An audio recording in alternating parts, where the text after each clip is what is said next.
নমস্কার বন্ধুরা, আমি রুনা। আজকে রাতের রুটি আর ঘুগনি করছি, তাই ভাবলাম তোমাদের সঙ্গে একটু শেয়ার করি। এই দেখো, ঘুগনির জন্য আলু কেটে রেখেছি, আর এখানে মটরটা সেদ্ধ করে রেখেছি।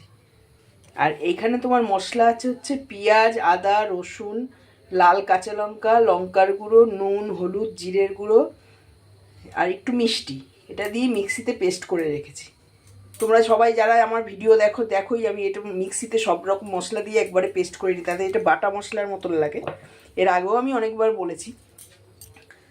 এবার তেলটা গরম হয়ে গেছে, এবার ফোড়ন থেকে তেজপাতাটা যেহেতু আমি ধুয়ে নিই, কেন একটু বালি বালি থাকে, না ধুয়ে নিলে পরে নোংরা ভাব থাকে ওর মধ্যে। এবার এতে আলুটা দিয়ে দেবো।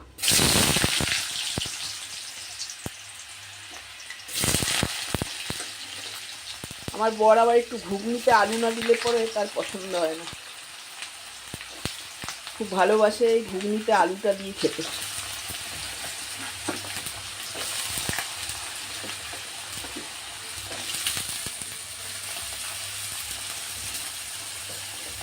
তোমরা কারা কারা ঘুগনি খেতে পছন্দ করো আমাকে একটু কমেন্ট করে জানিও তো।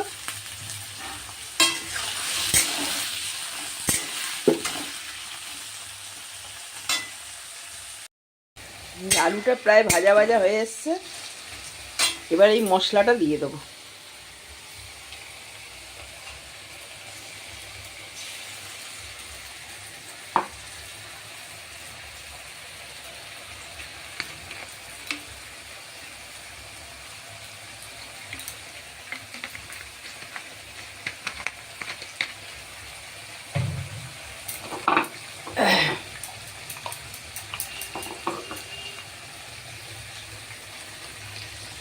মিক্সি বাটিটা ধুয়ে একটু জল দিয়ে দিলাম, নাড়া দেবো।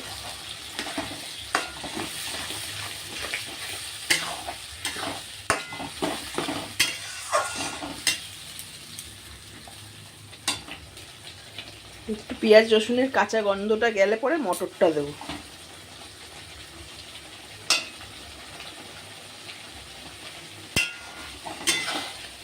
যারা কিমা দিয়ে খেতে পছন্দ করো তারা এর সঙ্গে কিমাটাকে কষিয়ে নেবে ভালো করে।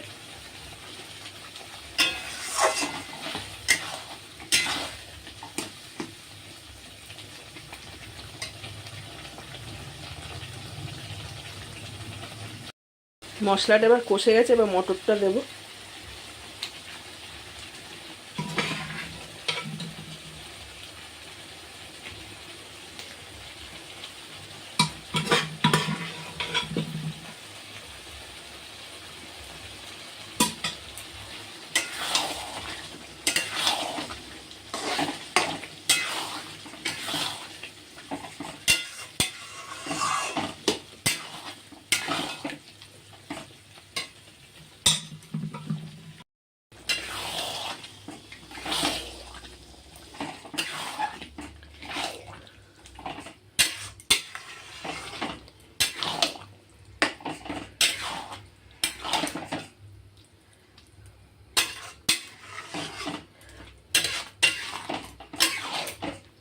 কালারটা কেমন হয়েছে জানিও।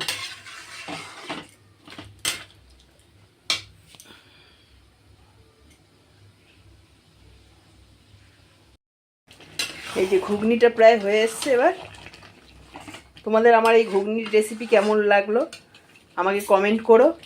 সবাই ভালো থেকো, সুস্থ থেকো, এই ভগবানের কাছে আমার কামনা। আজ তাহলে আসি বন্ধুরা, টাটা।